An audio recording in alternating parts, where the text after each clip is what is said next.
Hey there, going to go over some quick tips for modeling with watercolor.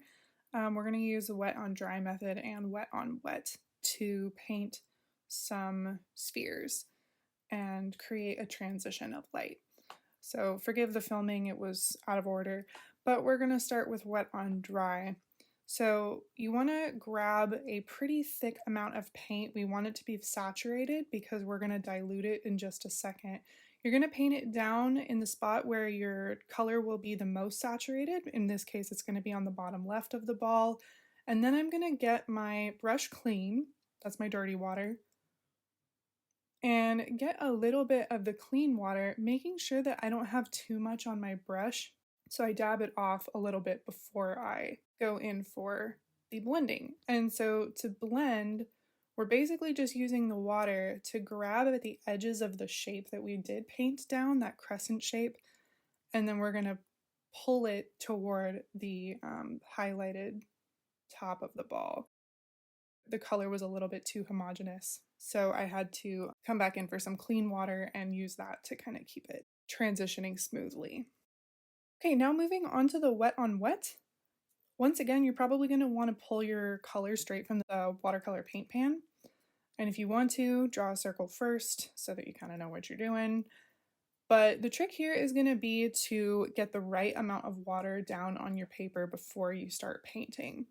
I'm trying to show you here, it doesn't really work that my brush is not dripping. There's no threat of a little water droplet coming off the brush, but it didn't really work.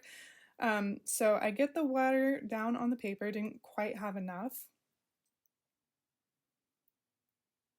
Had to go back in for a little bit more water. My paper dries a little bit slowly, so I don't need to worry too much about going fast. Here you can see that there's no pooling water on the paper. It just makes the surface of the paper shiny. So that's pretty much what I need in terms of the amount of water.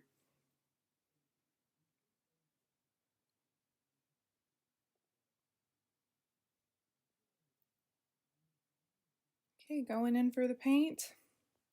Same thing straight from the source.